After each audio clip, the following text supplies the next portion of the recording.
Assalamualaikum warahmatullahi wabarakatuh. Kami dari kelompok 5 akan menyampaikan materi dengan judul Penilaian Kerja dan Teknik Penilaian.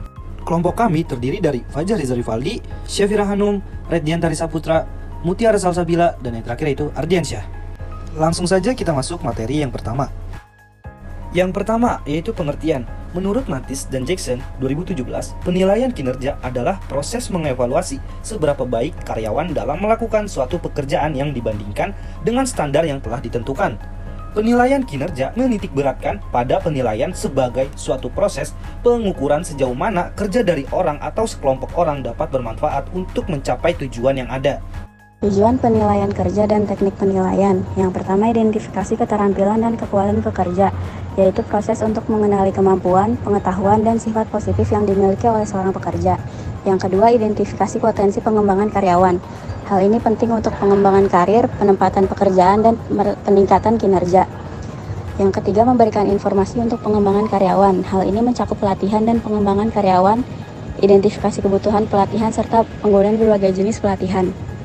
Yang keempat, produktivitas organisasi atau perusahaan adalah upaya untuk meningkatkan kemampuan organisasi atau perusahaan dalam menghasilkan produk atau jasa. Yang kelima, menyediakan data untuk kompensasi pekerja yang adil. Data ini dapat mencakup informasi tentang tingkat kompensasi yang kompetitif, tunjangan, serta imbalan lainnya. Yang keenam, melindungi organisasi atau perusahaan dari proses hukum perburuhan. Ini melibatkan kepatuhan terhadap peraturan ketenagakerjaan yang berlaku.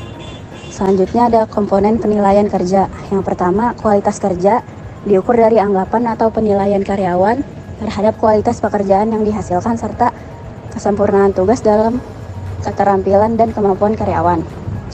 Yang kedua, kuantitas atau jumlah yang dihasilkan dinyatakan dalam istilah seperti jumlah unit, jumlah banyaknya pekerjaan yang bisa diselesaikan sesuai target. Yang ketiga, on time management atau tingkat ketepatan waktu dalam mengerjakan pekerjaan yang didelegasikan. Pada slide ini terdapat 5 tahapan penilaian kinerja. Yang pertama itu penetapan standar kinerja. Nah, pada tahap ini adalah proses awal yang harus dilakukan suatu perusahaan untuk mengukur kinerja karyawan yang akan ditetapkan. Standar kinerja ini harus jelas, terukur, dan sesuai dengan tujuan di dalam organisasi. Selain digunakan untuk mengukur kinerja, digunakan juga sebagai mengevaluasi efisiensi kerja, memberikan pedoman kepada karyawan, dan menjadi dasar pegawai sebagai imbalan atau kompensasi. Yang kedua, pengamatan dan pengumpulan data. Pada tahap ini, pengumpulan data diperoleh dari atasannya langsung, rekan kerja, pelanggan, bahkan karyawan itu sendiri. Pengumpulan data dilakukan dengan menggunakan instrumen seperti formulir maupun wawancara. Yang ketiga, ada evaluasi kerja. Nah, ini pengumpulan data yang telah dikumpulkan hasil dari standar kinerja yang telah ditetapkan.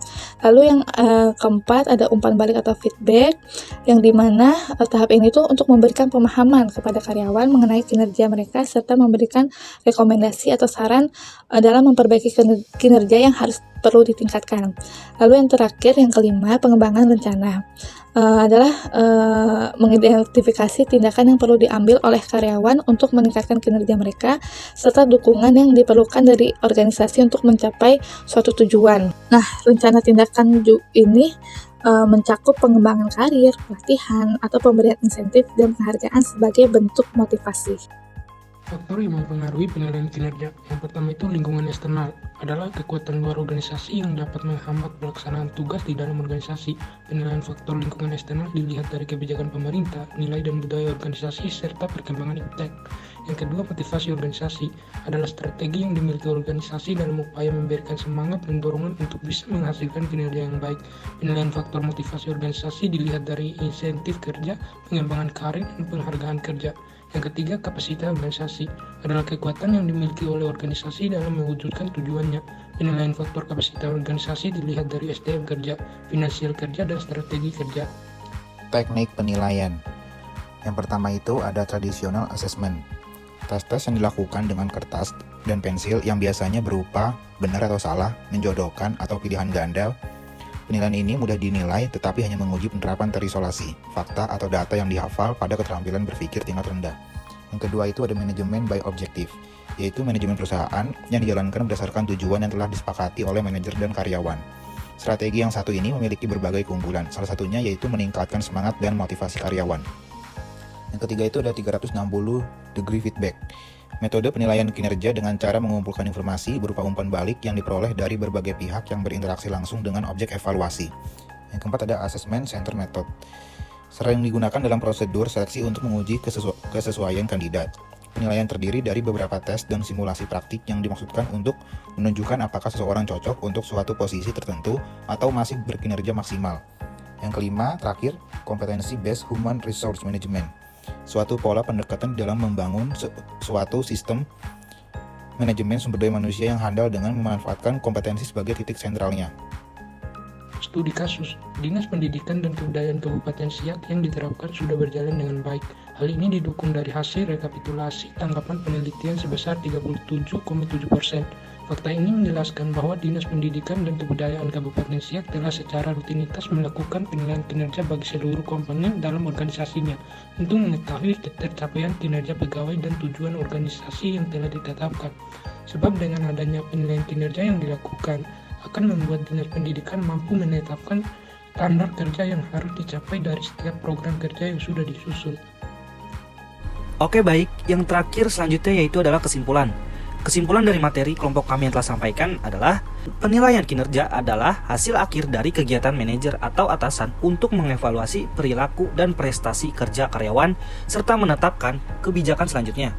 Penilaian kinerja bertujuan untuk meningkatkan produktivitas dan kegiatan perusahaan serta melakukan pembinaan SDM untuk meningkatkan kinerja dan kompetensi karyawan yang bersangkutan. Penilaian kinerja bukanlah suatu hukuman, melainkan bentuk perhatian pimpinan terhadap karyawan.